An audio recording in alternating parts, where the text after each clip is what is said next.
Hello everyone, my name is Roger Noonan, and in this video I'm going to be showcasing my final touches and tweaks that I made to my landscape area consisting of the desert side on the right and the snow side on the left.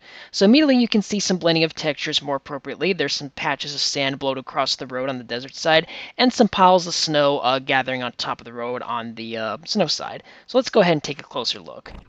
So immediately you can see that the road is a little more dynamic thanks to this pile of snow right here. And as we approach further into the snow area, you can see my first particle effect being demonstrated right here, which is the falling snow right here. Makes it seem more like a snowy area and very fitting for the theme. And you can see my first perpetual moving object, which is the giant snowball.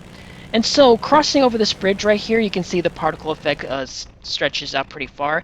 And if we actually slow down for a moment, you can actually hear snowy blowing wind, and also the sound of wolves in the distance, if they'll just howl.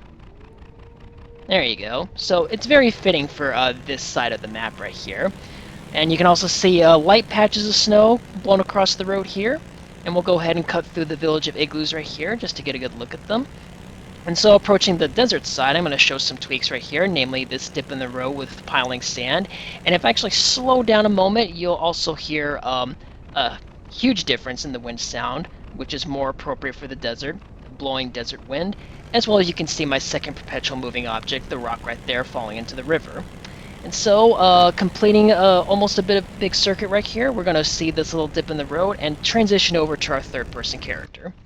So back on the snow side, you can still hear the harsh, cold wind blowing, and we're going to go ahead and cross and visit the bridge right here, and you can see my second particle effect in action, which is the fountain in the river, and you can see my second perpetual moving object moving down the river right there.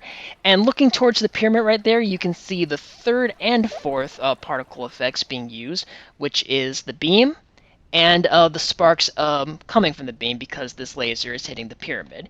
And the fifth particle effect is the jumping trail of my character. And as we go right here into the river, you can hear that you can hear the water sound effect as we're in the river. And if I go further down into the river, into this deep end right here, we're underwater now. And now the sound effect has changed to reflect that you're underwater. And also the post-process volume makes it look like that you are actually underwater. So anyway, that's what I have to show. I hope you enjoyed.